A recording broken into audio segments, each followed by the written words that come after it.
ഞാനിപ്പം ഈ ടെക്നോ പാർക്കിനും അതുപോലെ തന്നെ ഈ ഫ്ലാറ്റുകൾക്കും പിന്നിൽ താമസിക്കുന്ന ഈ ഒരു ചെറിയൊരു നാട്ടിൽ തന്നെയാണ് ഉള്ളത്. നമുക്കറിയാം ഇവിടെ ഏകദേശം ഒരു 5-6 കുടുംബങ്ങൾ മാത്രമേ ഇവിടെ താമസിക്കുന്നുള്ളെങ്കിൽ പോലും ഇവർ നേരിടുന്ന പ്രശ്നം വലുതാണ്. ഇവരുടെ ഈ ഒരു ഫ്ലാറ്റിൽ നിന്നായാലും അല്ലെങ്കിൽ ഇവിടുത്തെ ടെക്നോ പാർക്കിൽ നിന്നായാലും വരുന്ന അല്ലെങ്കിൽ പുറന്തള്ളുന്ന മാലിന്യങ്ങൾ വലിയ രീതിയിലാണ് ഇവരെ ബാധിക്കുന്നതും. നമ്മുടെ കൂടെ ഇവിടെയുള്ള പ്രദേശവാസികളെല്ലാം നമ്മുടെ കൂടെ ചേരുന്നുണ്ട്. ചേട്ടാ, ഇതിപ്പോൾ എത്രയായി ഈ ഒരു പ്രശ്നം തുടങ്ങിയിട്ട്? ഇപ്പോൾ എത്രയായി ഈ ഒരു ടെക്നോ പാർക്ക് വന്നതിന് ശേഷം? പാർക്ക് വന്നൊരു 4-5 കൊല്ലം നമുക്കിവിടെ ഇങ്ങനെയുള്ള പ്രശ്നങ്ങളില്ലായിരുന്നു. അന്നത്തെ മാലിന്യം വളരെ അവർ വൃത്തിയായിട്ട് ചെയ്തുകൊണ്ടിരുന്നു എന്നാണ് നമുക്ക് തോന്നുന്നത്. പിന്നെ ഈ ഒരു 3-4 പുതിയ ബിൽഡിങ്ങുകൾ ഇങ്ങോട്ട് വന്ന് തേജസ്വിനി, ഭവാനി ഇങ്ങനെയുള്ള കെട്ടിടങ്ങൾ വന്നു കഴിഞ്ഞപ്പോൾ അവർക്കൊരു ട്രീറ്റ്മെൻറ്റ് പ്ലാന്റ് അതിൻ്റെ പുറകുവശത്ത് ചെയ്തു.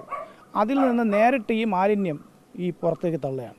അതിനെ കണ്ടുകൊണ്ട് ഇവിടുത്തെ ഒലിവ്, ക്രിസ്റ്റൽ 2 ഫ്ലാറ്റുകാർ, അപ്പുറത്തൊരു സലാം കൈലാസ് ഹോസ്റ്റൽ, ഒരു നിഷാ ഹോം, ഇവരെല്ലാം അവരുടെ മാലിന്യം അതേപോലെ അങ്ങ് ഒഴുക്കി ഈ ഒരു മാലിന്യ പുഴയാണ് നമുക്ക് ഇതിൻ്റെ പുറകുവശത്ത് കാണാൻ കഴിയുന്നത്, ഒഴുകിപ്പോകുന്നത്. അപ്പോൾ അതൊരു വല്ലാത്ത ദുരന്തത്തിലിട്ട് നമ്മളിവിടെ അല്ല കാണേണ്ടത്. ഈ ഒഴുകിപ്പോകുന്ന മാലിന്യം പൂർണ്ണമായും തെറ്റിയാർ തോട്ടിലാണ് ചെല്ലുന്നത്. തെറ്റിയാർ തോട് ഒഴുകി ആക്കുളം കായലിൽ കൂടെ കടലിലേക്ക് പോകുന്നു. ഇതിൻ്റെ പരിസരത്ത് താമസിക്കുന്നവരെല്ലാം കൊതുകടി കൊണ്ട് ഇവരെയൊക്കെ അവസ്ഥയെന്ന് പറഞ്ഞാൽ ഇവരെയൊക്കെ കാലുകളൊക്കെ നീരടിച്ച് ഈ നമുക്ക് തന്നെ ഇവിടെ നിൽക്കാൻ പാറിയല്ല അവസ്ഥ, കാല് ചൊറിഞ്ഞാണ് നിൽക്കേണ്ടത്.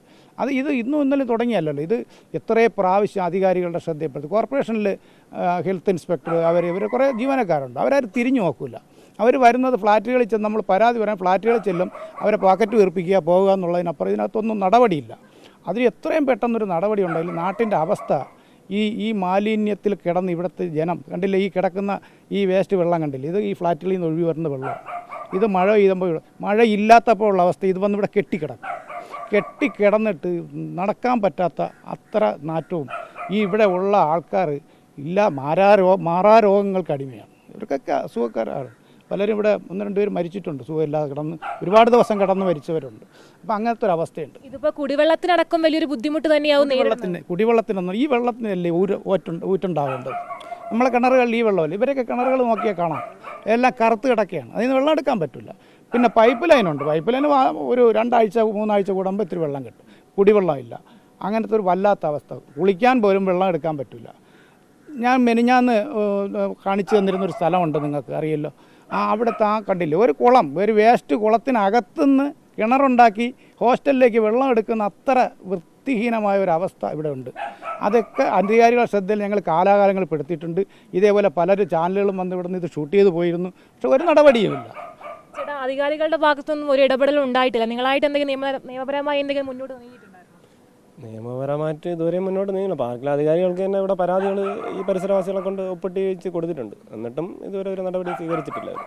എന്തെങ്കിലും രോഗങ്ങളൊക്കെ അകപ്പെടാനുള്ള ചാൻസ് കൂടുതലാണ്. ഈ തെറ്റിയാർ തോട്ടിൽ വന്ന് നിങ്ങൾ എടുത്ത് നോക്കി കഴിഞ്ഞാൽ തന്നെ ഈ ഹോസ്റ്റലിൻ്റെ കംപ്ലീറ്റ് ഡ്രെയിനേജും ഈ തെറ്റിയാർ തോട്ടിലോട്ട് അവർ തുറന്നു വിടുകയാണ്. ഇപ്പോഴും വന്ന് നോക്കിയിരുന്നാലും നിങ്ങൾക്ക് കാണാം ഡ്രെയിനേജ് തുറന്നു വിടുക. അതുപോലെ തന്നെ ഇവിടെ ഒരു കിംസിൻ്റെ ഹോസ്റ്റലുണ്ട്, ലേഡീസ് ഹോസ്റ്റൽ. അതിൽ നിന്നും ഡ്രെയിനേജ് ഡയറക്റ്റ് അടിച്ച് നേരെ തെറ്റിയാർ തോട്ടിലേക്ക് ഒഴുകി വരുന്ന സംവിധാനം നിങ്ങൾക്ക് കാണാം. ചെറിയ കുട്ടികളടക്കം ഇവിടെ ഒരുപാടുണ്ട്. അപ്പോൾ ചേച്ചി, എന്തൊക്കെയാണ് ചേച്ചിക്കടക്കം ഈ പ്രശ്നങ്ങൾ അനുഭവപ്പെടുന്നത്? ഉണ്ട്. എന്ന് വെച്ചാൽ കൊച്ചുങ്ങൾക്ക് സ്കൂളിൽ പോകാൻ പറ്റാത്ത അവസ്ഥയാണ്. എന്ന് വെച്ചാൽ ഈ വെള്ളം ചവിട്ടിയാൽ അപ്പം പിള്ളേർക്ക് അലർജിയാണ്. എൻ്റെ കൊച്ചുങ്ങൾക്ക് കാലിൽ കുരു പോലെ വന്ന് എല്ലാ ആശുപത്രിയിലും ഞങ്ങൾ കൊണ്ടുപോയതാണ്. അലർജിയാണ് പറയണത് ഒരു പ്രശ്നം. എന്ന് വെച്ചാൽ 2 പിള്ളേർക്ക് ഇത് പൊടി കൊച്ചാണ്, ഇതിന് വരെ ഉണ്ട് അലർജി. കാല് കണ്ടാൽ അറിയാം, കുരു വന്ന് പൊട്ടി. ഈ വെള്ളം ചവിട്ടാൻ സമയത്താണ് ഈ പ്രശ്നം ഉണ്ടാവണത്. ഈ പിള്ളേർക്ക് ട്യൂഷൻ പോകാൻ പറ്റൂല. ഈ വെള്ളം ചവിട്ടി അങ്ങ് അറ്റം വരെ പോയാലേ സ്കൂൾ ബസ് കയറാൻ പറ്റുള്ളൂ പിള്ളേർക്ക്. അത് കുറേ അവസ്ഥകളുണ്ട് ഞങ്ങൾക്ക്. പിന്നെ അമ്മയ്ക്കായാലും അച്ഛൻ 60 വയസ്സായ അച്ഛനുണ്ട്. അമ്മയെ പോലെയൊക്കെ തന്നെ അവർക്കൊക്കെ അസുഖമുണ്ട്. ഡെങ്കിപ്പനി വന്നിട്ടുണ്ട്, ചേട്ടന് ഡെങ്കിപ്പനി വന്നിട്ടുണ്ട്, ചേട്ടത്തിക്ക് ഡെങ്കിപ്പനി വന്നിട്ടുണ്ട്. പിള്ളേർക്ക് എന്തായാലും അസുഖം തന്നെ, അലർജിയുടെ പ്രശ്നവും പനിയും കാര്യങ്ങളും. എന്തായാലും ഫ്ളാറ്റുകളിൽ നിന്നും അതുപോലെ തന്നെ ടെക്നോ പാർക്കുകളിൽ നിന്നും ഒഴുക്കി വിടുന്ന വെള്ളത്തിന് ഒരു കുറവുമില്ല. ആ വെള്ളങ്ങളെല്ലാം മലിനജലമാണ്. ഇവരെ മുറ്റത്തേക്കും അല്ലെങ്കിൽ ഇവരുടെ സമീപ പ്രദേശങ്ങളിലേക്കുമാണ് ഈ വെള്ളങ്ങളെല്ലാം ഒഴുകി പോകുന്നത്.